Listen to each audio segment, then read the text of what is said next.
আল্লাহর আরশের ছায়া ছাড়া যেদিন কোনো ছায়া থাকবে না, 7 শ্রেণীর মানুষকে আল্লাহ তাআলা আরশের ছায়া তলে স্থান দেবেন। 1 নাম্বার ইমামুন আদিলুন, ন্যায়পরায়ণ শাসককে আল্লাহ তাআলা স্থান করে দেবেন। আমাদের দেশে একজন ন্যায়পরায়ণ শাসকের দরকার আছে না নাই? আরো জোরে বলেন।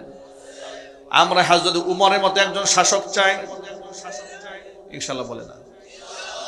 সেটা বেনামাজির পিছনে দৌড়ালে হবে না।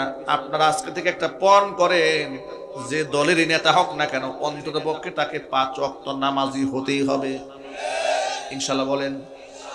আল্লাহর নবীকে মোহাব্বত করতেই হবে, কুরআনকে ভালোবাসতেই হবে, আলেমদেরকে শ্রদ্ধা করতেই হবে। আলেমদেরকে যে ব্যক্তি মৌলবাদ বলে গালি দিবে, জঙ্গিবাদ বলে গালি দিবে, আলেমদেরকে যারা রাষ্ট্রের দুশ্মন মনে করবে, আল্লাহর কসম করে বলি যত বড় নেতা হোক না কেন মুসলমানের সাথে তার সম্পর্ক থাকতে পারে না। দাও খোদা দাও আমায় আবার ওমর দারাজ দিল, দাও খোদা দাও আমায় আবার ওমর দারাজ দিল,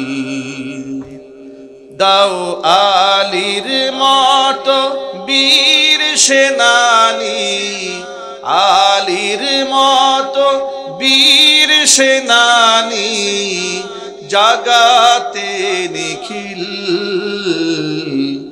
দাও খোদা দাও আমায় আবার ওমর দারাজ দিল। জোরে কোন আল্লাহুম্মা আমিন। আমার প্রিয় যুবক ভাইরা, 1 নাম্বার হচ্ছে ন্যায়পরায়ণ শাসককে আল্লাহ তাআলা আরশের ছায়াতলে স্থান দেবেন।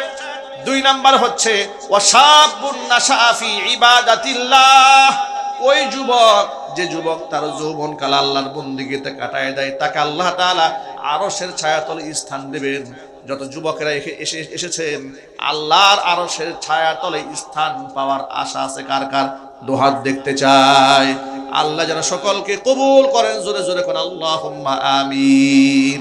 হাত নামান। যুবক ভাইরা আমার, শয়তানের ওয়াসওয়াসা আসবে, চোখের জিনা করতে মনে চাবে, পরনারীর সাথে কথা বলতে মনে চাবে, নিজেকে কন্ট্রোল করতে হবে।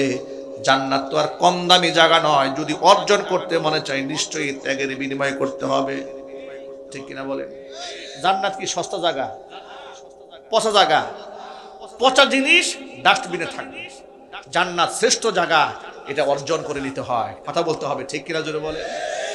আমরা জানি না আমাদের কপালে কি আছে, কিন্তু রবের কাছে আমরা সবসময় আশা করি যে আল্লাহ তুমি আমাদেরকে ক্ষমা করো, আমাদের গুনার চাইতে তোমার রহমত অনেক অনেক বেশি। আল্লাহ তোমার রহমতের দিকে তাকিয়ে তুমি আমাদের জন্য জান্নাতের ফয়সালা করে দাও। একটু জোরে বলেন আল্লাহুম্মা আমিন। যুবক ভাইরা আমার, জান্নাত অনেক মূল্যবান সম্পদ, এটা আমল দিয়ে অর্জন করে নিতে হবে। যদি আমি আমল দিয়া জান্নাতের মালিক হতে পারবো না, কিন্তু আমল দিয়ে আল্লাহর দয়া পাবো, আর আল্লাহর দয়া নিয়ে আমি জান্নাতে যেতে পারবো। এই জন্য আমার চোখের হেফাজত করতে হবে, হাতের হেফাজত করতে হবে, গার্লফ্রেন্ড রাখা যাবে না, অবৈধ প্রেম ভালোবাসা করা যাবে না, মেয়েদের সাথে বাজে আড্ডা দেওয়া যাবে না, একাকিত্বে পার্কে বসা যাবে না। আল্লাহ তাআলা আমার যুবক ভাইদেরকে হেফাজত করেন। জোরে কোন আমিন। অনেকে বলে হুজুর আমি তো প্রেম করি কিন্তু সহি নিয়তে করি, আমার মন খুব ভালো, মনে কোনো খারাপই নাই। কেমন? আমি বিবাহ করার নিয়তে প্রেম করি, কি জায়েজ আছে? কথা বলে না। সহি নিয়তে প্রেম করা জায়েজ আছে? কয়েকদিন আগে বাংলাদেশের চলচ্চিত্র জগতের কোন এক কুখ্যাত নায়ক, এগুলো চিনিও না, এগুলো মাঝে মাঝে অনলাইনে আসে, বলতেছে যে আমি বিবাহ করার আগে 1 বছর লিভ টুগেদার করেছি। লিভ টুগেদার মানে কি জানেন? বিবাহ ছাড়া স্বামী স্ত্রীর মতো ঘর সংসার করছে 1 বছর, এটাকে বলা হয় লিভ টুগেদার। এই লিভ টুগেদার করে সে বলে, দেখেন কেমন কেমন নিকৃষ্ট মানুষ এগুলো। সে বলে আমি স্বামী স্ত্রীর মতো আমরা 1 বছর লিভ টুগেদার করেছি, এরপরে চিন্তা ভাবনা করলাম যে হ্যাঁ এর সাথে সংসার করা যায়, তখন বিবাহ করছি। এগুলা পশ্চিমা দুনিয়াতে আছে, যাদের কাছে মানুষের জিন্দেগি আর কুত্তার জিন্দেগি কোনো পার্থক্য নাই। কথা জুড়ে বলেন, ঠিক কিনা বলেন?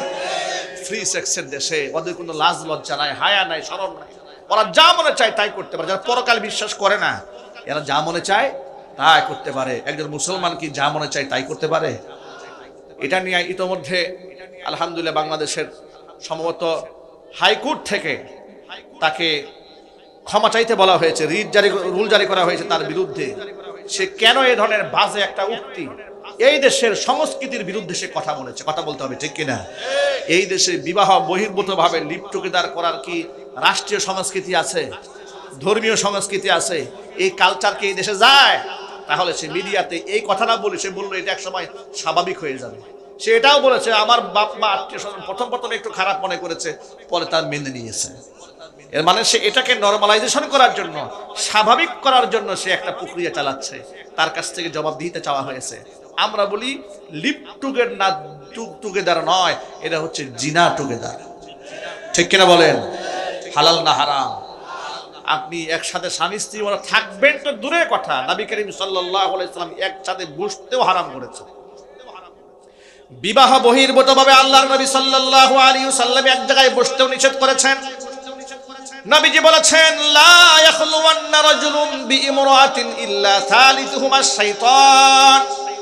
কোন একটা অবিবাহিত ছেলে মেয়ে যদি কিংবা কোন এক জায়গায় নারী পুরুষ যদি মাহরাম ছাড়া গায়ের মাহরাম হয়, যদি এক জায়গায় নিরিবিলি কোথাও একটা বসে, হোক সে গাছের ছায়ায় কিংবা পার্কের কোনায়, যেখানে বসুক না কেন, কিংবা রুমের মধ্যে কিংবা রেস্টুরেন্টে কিংবা হোটেলে, একসাথে দুজন যেখানে বসবে তারা আর সেখানে দুজন থাকবে না, মাঝখান দিয়ে একজনে ঢুকে যাবে।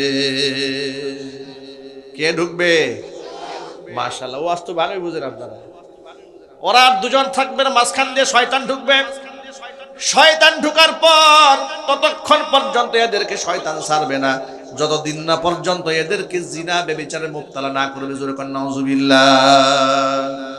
পর নারীর দিকে চোখ দিয়ে তাকানো চোখের জিনা, হাত দ্বারা স্পর্শ করা হাতের জিনা, অন্তরে বাজে কল্পনা করা অন্তরের জিনা, পা দিয়ে গিয়ে যাওয়া পায়ের জিনা, লজ্জাস্থান তা আমলে বাস্তবায়ন করে। এমন জঘন্য গুনাহ থেকে আল্লাহ আমার মা বোনদেরকে ভাইদেরকে হেফাজত করেন। জোরে করেন আল্লাহুম্মা আমিন। নেককার যুবক ভাইদেরকে আল্লাহ তাআলা জান্নাতের মেহমান বানাবেন, আরশের ছায়াতলে স্থান করে দিবেন। যুবক ভাইরা আমার, এই জন্য চোখের হেফাজত করতে হবে। অনেক সময় আমরা নামাজে দাঁড়াই, নামাজের মধ্যে দাঁড়িয়ে যাওয়ার পরে আমাদের মন বসে না, মন উতাল পাতাল করে, আছে না নাই? আরো জোরে বলেন। তারাবির নামাজ যখন রমজান মাসে আসে, আহারে ওযু হাতের শেষ নাই। হুজুর 20 রাকাত না হয় কি 8 রাকাত পড়ার কি কোনো সুযোগ আছে কিনা দেখেন তো। কি তারাবির নামাজ কয় রাকাত পড়বো? জোরে বলেন। ইনশাআল্লাহ খতমে তারাবি পড়ব। বলেন ইনশাআল্লাহ। সবাই বলেন না ইনশাআল্লাহ। খতমে তারাবি কয় রাকাত পড়ব ইনশাআল্লাহ? নবী করিম সাল্লাল্লাহু আলাইহি ওয়াসাল্লামের ইন্তেকালের পর ওমর ফারুক রাদিয়াল্লাহু তাআলা আনহুর শাসন আমলে ধারাবাহিকভাবে মসজিদে নববী থেকে আজকের এই দিন পর্যন্ত মসজিদুল হারাম এবং মসজিদে নববী দুনো মসজিদে 20 রাকাত খতমে তারাবির নামাজ জামাতের সাথে আদায় হচ্ছে। জোরে করে আল্লাহু আকবার। সেখানে সর্বপ্রথম নবী করিম সাল্লাল্লাহু আলাইহি ওয়াসাল্লাম একজন বিখ্যাত সাহাবী উবাই ইবনে কাব রাদিয়াল্লাহু তাআলা আনহু, তিনি তারাবির নামাজের ইমামতি করেছেন। জোরে করে আল্লাহু আকবার। নামাজের মধ্যে মন কেন বসে না, এটা একটা ছোট্ট আমি সংজ্ঞা হাদিস থেকে শোনাই দিচ্ছি। কেন মনটা নামাজে স্থির থাকে না? এর বড় কারণ হচ্ছে চোখের হেফাজত না করা। কিসের হেফাজত না করা? আল্লাহর হাবিব বলেছেন, পরনারীর প্রতি যদি কোনো পুরুষের নজর পড়ে যায় আর সে আল্লাহর ভয়ে চক্ষুকে নিম্নগামী করে, আল্লাহ তাআলা ওই যুবককে ঈমানের শাহাদাত সাধন করাইয়া দেন। আল্লাহ যেন আমাদের চোখের হেফাজত করার তৌফিক দান করেন। জোরে কোন আমিন। নামাজের মধ্যে মন তো বসাতেই হবে। সাহাবায়ে কেরাম রাদিয়াল্লাহু তাআলা আনহুম আজমাইন নামাজের মধ্যে এমন ভাবে তেলাওয়াত করেছেন, জিহাদের ময়দানে তীর এসে গায়ের মধ্যে লেগেছে কিন্তু নামাজ ছাড়া নাই। আর আমাদের মধ্যে যদি গায়ের মধ্যে একটা মশা পড়ে, নামাজ বাদ দিয়ে পিটায়। ঠিক কিনা বলেন? মশার একদিন কেউ ওর একদিন। আর নামাজে দাঁড়ায় আসসালামু আলাইকুম রাহমাতুল্লাহ, আসসালামু আলাইকুম। এইদিকে তাকাই ফ্যানটা ময়লা হয়েছে কিনা, সুইচটা ঠিক আছে কিনা, হুজুরের কি ব্যাপার, হুজুরের এত লম্বা কেরাত পরে, হুজুরে অস্থির হয়ে গেছে। 13 সালে হজে সফরে গিয়েছি, সেনা আপনার অবসরপ্রাপ্ত এক সেনা অফিসার আমাদের সাথে হজ করেছে। আল্লাহ নেক হায়াত দারাজ করুন। মসজিদে নববীতে আসরে নামাজ পড়েছি, নামাজ শেষে আমাকে বলে, আচ্ছা হুজুর, এই হুজুররা সেজদায় গিয়ে কি বলে? আমি বললাম, কেন, কি হয়েছে? ওই এত লম্বা সেজদা মানুষ দেয় নাকি দম বন্ধ হয়ে যাইতেছে? মনে মনে ভাবলাম, এই আজিব মুসল্লি ভাই, এ তো মসজিদ নবীতে ইমাম সাহেবের ভুল ধরে, বাংলাদেশে যে মসজিদের মুক্তাদি সে না জানি কত ভুল ধরে, ঠিক কিনা ভাই? কিছু মুক্তাদি তো এরকম আছে, সারাদিন ইমাম সাহেবের পিছনে লেগে থাকবে। ইমাম সাহেব যদি কোনোদিন 1 মিনিট পরে মসজিদে ঢুকে, দেখবেন তার মাথা নষ্ট হয়ে গেছে, ঠিক কিনা ভাই? ইমাম সাহেবের ফতোয়ার ভুল সবচেয়ে তিনি ধরেন যারা সূরা ফাতিহা ঠিক নাই, ঠিক কিনা ভাই? দুরূদ শরীফ ঠিক নাই, তিনি ফতোয়া দিয়ে বলে সব মাসলাকি হুজুররা জানে, আমরা কিছু বুঝি না। আমরাও বুঝি, আমাদের এখানে হিসাব টিসাব হবে না, সব হিসাব আলেমদের হবে, কঠিন হিসাব হবে। আমরা সাধারণ মানুষ এত কিছু বুঝি না, হিসাব কিতাব আমাদের হবে না। প্রিয় ভাইরা, এই কাজটি করা যাবে না। নামাজের মধ্যে মন বসাতে গেলে আপনি মসজিদের ইমাম সাহেবের সাথে সম্পর্ক তৈরি করেন, আর হারাম থেকে চোখটাকে হেফাজত করেন, দেখবেন যে মসজিদে গিয়ে আপনার শান্তি লাগবে ইনশাল্লাহ। বলেন যুবকরা, আজকের পর থেকে পারবে ইনশাল্লাহ? কারা কারা পারবে? হাত দেখতে চাই। আল্লাহ কবুল করেন, জোরে কোন আল্লাহুম্মা আমিন। আর জোরে যখন আল্লাহুম্মা আমিন। চোখের হেফাজত করেন, নামাজে মন বসবে। আর রমজান মাসে একেবারে শেষ পর্যন্ত 30 পারা কোরআনে কারীম খতম করতে রাজি আছেন? কারা কারা? হাত দেখতে চাই। নামাজে মন বসবে তো ইনশাল্লাহ? আমি 2000 সাল থেকে আলহামদুলিল্লাহ টানা 22 বছর খাতমে তারাবির নামাজের ইমামতি করেছি আলহামদুলিল্লাহ। বলেন, এখন আর কন্টিনিউ করতে পারি না, এখন মাঝে মাঝে পড়াতে হয়, সময় এখন আর শরীর স্বাস্থ্য এরকম কুলায় না, ব্যস্ততা অনেক বেশি। এই বছর আমেরিকাতে নিউ জার্সিতে জালালাবাদ কেন্দ্রীয় জামে মসজিদে খাতমে তারাবির নামাজের জন্য তারা আমাকে ইনভাইটেশন পাঠিয়েছে। আলহামদুলিল্লাহ ভিসা প্রসেসিং চলতেছে, আপনারা দোয়া করবেন। ইনভাইটেশনটা এসেছে, যদি ভিসাটা হয়ে যায় তাহলে ইনশাআল্লাহ আগামী রমজানটা দেশের বাহিরেই তারাবি নামাজ পড়বো ইনশাআল্লাহ। আমি সামান্য একটা তেলাওয়াত শোনাচ্ছি আপনাদেরকে ইনশাআল্লাহ। তেলাওয়াত, নামাজের তেলাওয়াতের মধ্যে এত মজা, এটা নিজে পড়তেও মজা লাগে, শুনতেও মজা লাগে। আমি ধানমন্ডি জামে মসজিদে ছাত্র জীবনে খাতমে তারাবির নামাজ পড়াতাম। আমার একটা খুদে মুসল্লি ছিল, এই সম্ভবত আপনার 6-7-এ পড়ে, এরকম একটা আনুমানিক আমার যতটুকু মনে পড়ে। সে ছেলেটি একদিন আমাকে এসে বলে, হুজুর আজকের নামাজটা একটু তাড়াতাড়ি পড়াবেন। মানে খুব ভক্ত, আমি মসজিদে কোরআন তেলাওয়াত করে বসে থাকি, তা আমাকে বলো আজকে নামাজটা খুব তাড়াহুড়া করে পড়াবেন হুজুর। আমি বললাম, কি কারণটা কি বলো তো, আজকে নামাজটা তাড়াহুড়া করে পড়বো কেন? বলে, হুজুর আজকে 9টার পরে একটা সুন্দর নাটক আছে, এই নাটকটাকে আমি খুব পছন্দ করি, কিন্তু নামাজের এত আকর্ষণ, এই নামাজটাও ছাড়তে মন চাচ্ছে না, নাটকটাও ছাড়তে মন চাচ্ছে না, খুব মুসিবতে আছি, আজকে নামাজটা একটু তাড়াহুড়া করে মনে রাখবেন। আমার ছেলেটির নামও এখন মনে আছে, যে কোরআনে কারিমের আকর্ষণ মানুষকে সিনাও পর্যন্ত ভুলাই দেয়।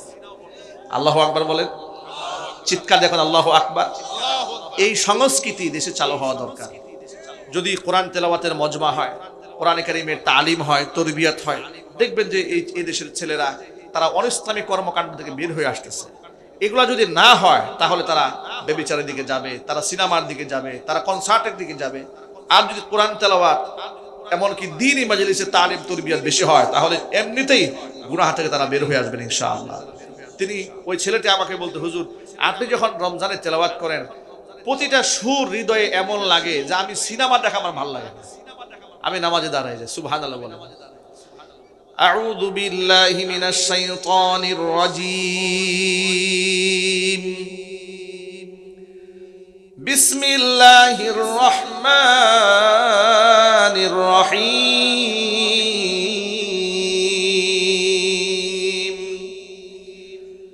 আলহামদুলিল্লাহি রাব্বিল আলামিন আর রহমানির রহিম মালিকি ইয়াউমিদ্দিন ইয়্যাকা না'বুদু ওয়া ইয়্যাকা নাস্তাঈন ইহদিনাস সিরাতাল মুস্তাকিম সিরাতাল লাযীনা আন'আমতা আলাইহিম গায়রিল মাগদুবি আলাইহিম ওয়ালাদ-দাল্লিন।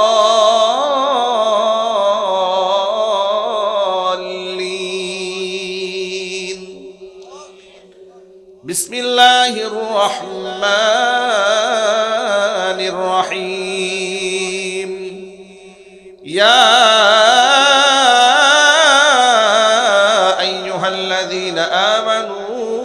লা তুকদ্দিমু বাইনা ইয়াদাইল্লাহি ওয়া রাসূলিহি ওয়াত্তাকুল্লাহ ইন্নাল্লাহা সামিউন আলীম ইয়া আইয়ুহাল্লাযীনা আমানু লা তারফা'উ আসওয়াতাকুম ফাওকা সাওতিন নাবিয়্যি ওয়া লা তাজহারু লাহু বিল কওল ولا تجهروا له بالقول كجهر بعضكم لبعض أن تحبط أعمالكم وأنتم لا تشعرون إن الذين يغضون أصواتهم عند رسول الله أولئك الذين امتحن الله قلوبهم للتقوى لهم مغفرة وأجر عظيم إن الذين ينادونك من وراء الحجرات أكثرهم لا يعقلون صدق الله العلي العظيم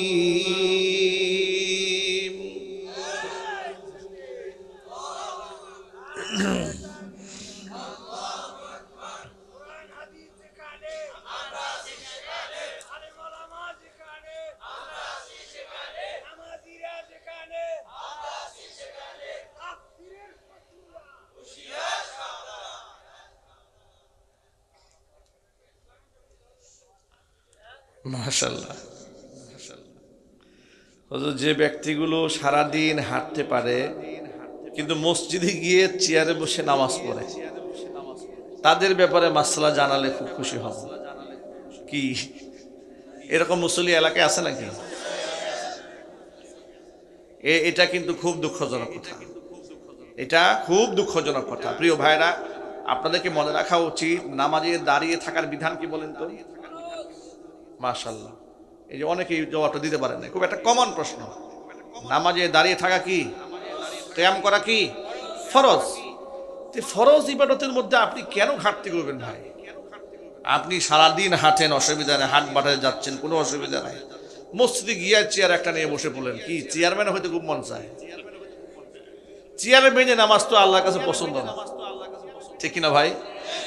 আপনি যদি একেবারেই বসতেই না পারেন, মানে একদম ফ্লোরে বসতেই না পারেন, সেক্ষেত্রে ভিন্ন কথা। সেক্ষেত্রে তো শারীরিক অনেক ওজরও আছে। আপনি যদি সারা দুনিয়া হাঁটতে পারেন, সারা দুনিয়া হেঁটে বেড়াচ্ছেন, কোনো অসুবিধা নেই, মসজিদে গিয়ে নামাজে দাঁড়িয়ে আপনার সমস্যা হয়ে গেল। এই মানসিকতা বাদ দিয়ে দেন। আল্লাহর জন্য নামাজ পড়ছেন, নামাজ যদি ফরজ যদি ঠিক না থাকে তো আপনার নামাজ মূল্যহীন হয়ে গেল। এই নামাজ তো হচ্ছে না, ঠিক কিনা ভাই? একেবারেই যদি দিনদার ডাক্তারের প্রেসক্রিপশন এমন থাকে যে আপনি যদি এই চেয়ারে না বসেন তা মেরুদণ্ডের হাড় সমস্যা হয়ে যাবে, দিনদার ডাক্তারের প্রেসক্রিপশন যদি থাকে তাহলে মাসলা ভিন্ন। কিন্তু মন গড়া একটু হাঁটতে ক্লান্ত লাগতেছে, শরীর ব্যথা করতেছে, চেয়ারে বসে নামাজটা একটু মজা লাগে আর আপনি দাঁড়ায় যাবেন, তা কিন্তু হবে না। আল্লাহ তাআলা আমার ভাইদেরকে সতর্ক থাকার তৌফিক দান করেন। আশা করি ভালো আছেন। যদি কিছু মনে না করেন, আপনার কণ্ঠে আজান শুনতে চাই।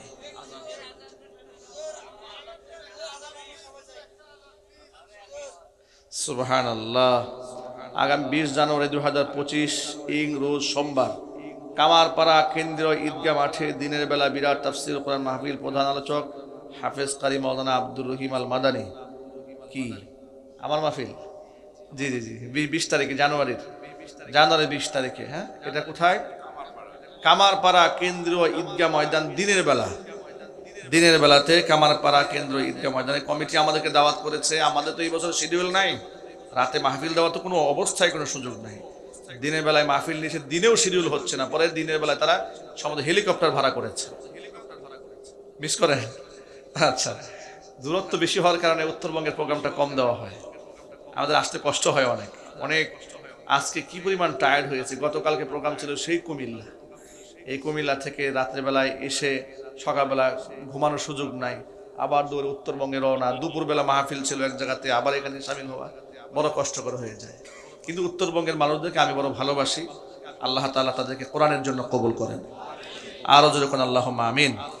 তাহলে এই ডেটের কথা কি আপনাদের মনে থাকবে তো ভাই ইনশাআল্লাহ? কয় তারিখ, কোন মাসের? হ্যাঁ, জানুয়ারি 20 তারিখ। কোন জায়গায়? কামারপাড়া কেন্দ্র ঈদগাহ ময়দানে, দিনের বেলায় বাদ জোহর ইনশাআল্লাহ। হ্যাঁ, আপনাদের সকল দাওয়াত থাকলো তো ইনশাআল্লাহ? হ্যাঁ ইনশাআল্লাহ।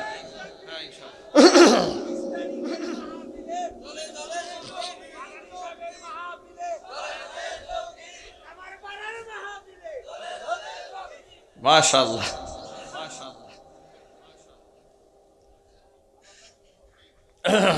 আচ্ছা, সঙ্গীতের আবেদন আছে, একটু গায়ে নেই। হ্যাঁ, গাবো একটু।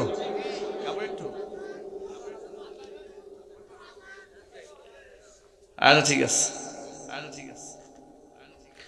এই যে আপনারা এত রাত পর্যন্ত এত শীত বসে আছেন কোরআনের আকর্ষণে, ঠিক না ভাই? কোরআনের বাণী যে আল্লাহ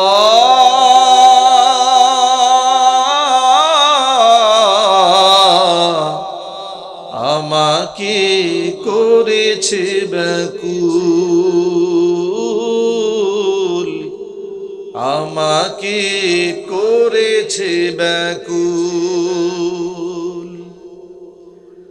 কোরআনের বাণী যে আল্লাহ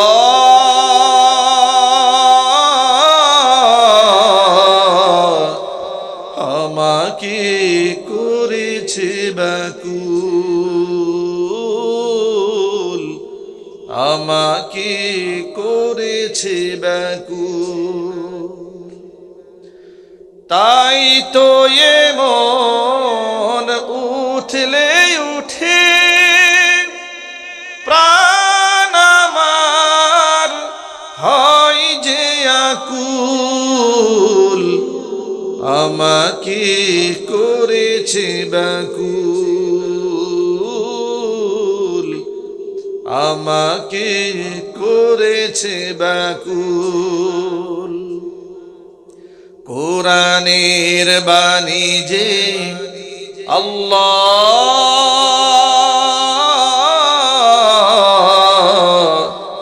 আমাকে করেছে ব্যাকুল, আমাকে করেছে ব্যাকুল।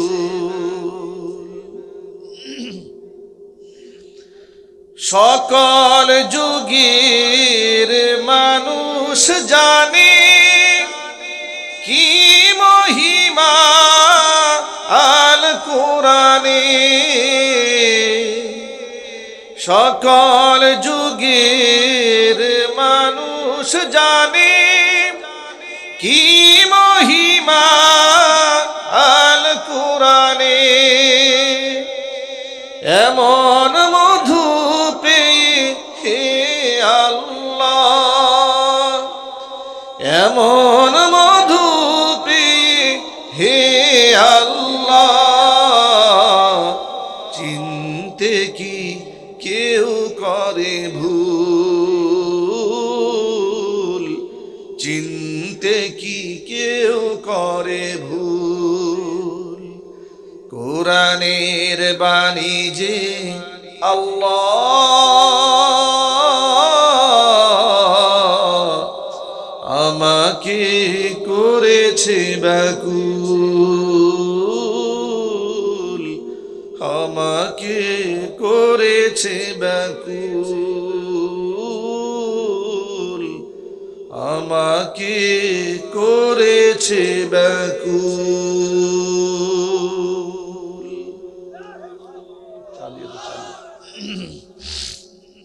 ভাইরা, কোরআনের ব্যাকুলতাই তো আমরা এখানে রাত জেগে বসে আছি, ঠিক কিনা ভাই? আল্লাহ তাআলা এই কোরআনের মহব্বত নিয়ে কাল হাসরের মাঠে দাঁড়াবার তৌফিক দান করেন। আল্লাহ যেন এই কোরআনের ওসিলায় আমাদের সকলকে মাফ করে দেন। সকলে জোর আওয়াজে বলেন আল্লাহুম্মা আমিন। কোরআনের শাফাত আমরা পেতে চাই না ইনশাআল্লাহ? তাহলে আজকের পর থেকে সবাই কোরআনের ছাত্র হয়ে যাবে ইনশাআল্লাহ। বলেন এখানেতে এমন অনেক ভাই আছেন যারা কোরআন তেলাওয়াত জানেন না, আছে না এরকম? আজকের পর থেকে কোরআনের ছাত্র হবেন কারা কারা হাত দেখি। হ্যাঁ, মৃত্যু পর্যন্ত বলেন ইনশাআল্লাহ, পড়েই যাবেন বলেন ইনশাআল্লাহ। আল্লাহ কবুল করেন।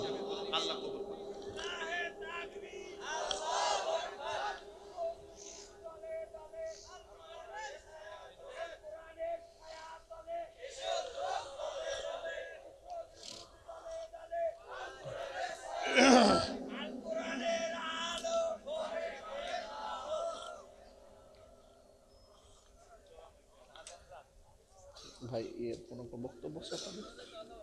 কোনো বক্তব্য আছে? তাহলে আমরা দোয়া করবো এখন ইনশাআল্লাহ। হ্যাঁ,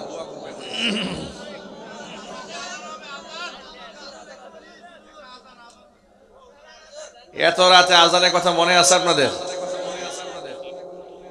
সুবহানাল্লাহ। মহিলারা পাগল হয়ে আছে, মহিলারা পাগল হয়ে আছে, আপনি কেমন জানলেন? আপনাকে বলছে? মাশাআল্লাহ।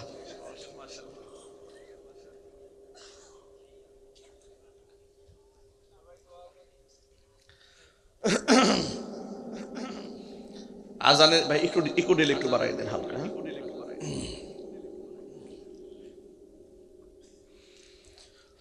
আল্লাহু আকবার, আল্লাহু আকবার,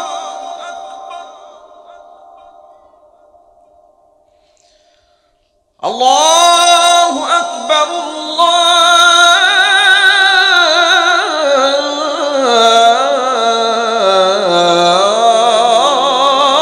আল্লাহু আকবার।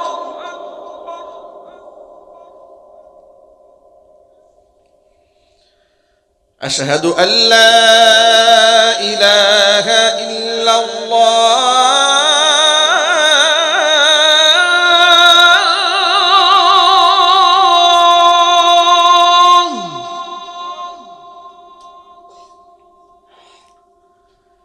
أشهد أن لا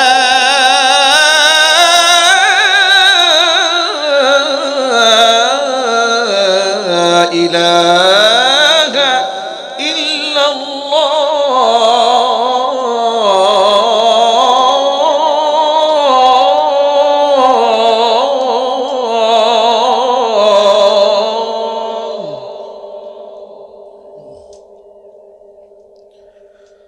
أشهد أن محمد رسول الله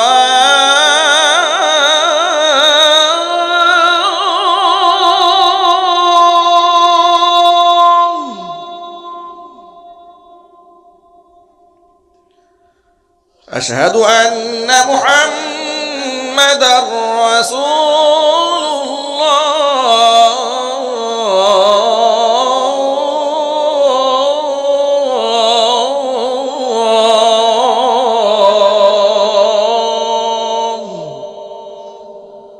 আজানের ধ্বনিটি গভীর রাতে এতটুকু, মাইকের আওয়াজ যাচ্ছে অনেক দূরে। যারা ঘুমায় গেছিল তাদের কিন্তু খবর হয়ে গেছে অলরেডি। অনেকে লাভ দিয়ে উঠছে ফজর মনে করে, ঘড়ির টাইম দিকে তাকাইতেছে আর খালি বকতেছে কোন মুয়াজ্জিন পাগল হয়েছে। ঠিক কিনা জোরে বলেন? কয়েকদিন আগে কোন এলাকায় যেন এরকম আবদার জানিয়েছে গভীর রাতে, সিরাজগঞ্জে মাত্র 2 কলি আজান শুনিয়েছি।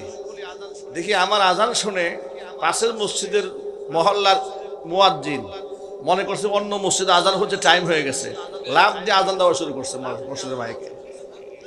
কিন্তু আজান দিয়ে দেওয়া শুরু করলো, ওর তো টাইমও দেখে নাই, ও মনে করছে ও পিছনে পড়ে গেছে মনে হয়, আবার 2-3 কলি বলে আবার বন্ধ করে দিয়েছে। তো যাই হোক, আজানের প্রতি আপনাদের ব্যাপক মহব্বত আছে, আজানের প্রতি যে আকর্ষণ আল্লাহ পাক অন্তরে দান করেছেন, নামাজের প্রতি মহব্বত আল্লাহ তাআলা আরো বাড়ায় দেন। সকলে জোর আওয়াজে কোন আল্লাহুম্মা আমিন। এতক্ষণ পর্যন্ত যে আলোচনাগুলো আমি আপনাদের সামনে উপস্থাপন করেছি, সবার আগে আল্লাহ তাআলা আমাকে, আমার ভাইদেরকে, মা বোনদেরকে সকলকে আমল করার তৌফিক দান করেন। আস্তাগফিরুল্লাহ আস্তাগফিরুল্লাহ রাব্বি মিন কুল্লি যামবি ওয়া আতুবু ইলাইহি ওয়া লা হাওলা ওয়া লা কুওয়াতা ইল্লা বিল্লাহিল আলিয়্যিল আযীম। আল্লাহুম্মা আমিন। ربنا ظلمنا أنفسنا وإن لم تغفر لنا وترحمنا لنكونن من الخاسرين ربنا لا تزغ قلوبنا بعد إذ هديتنا وهب لنا من لدنك رحمة إنك أنت الوهاب রব্বুল আলামিন রহমতের নজর দিয়ে তাকায় দেখো প্রচন্ড শীতের রাতে তোমার হাজার হাজার বান্দা বান্দিরকে সাথে নিয়ে কোরআন সুন্নাহ থেকে আলোচনা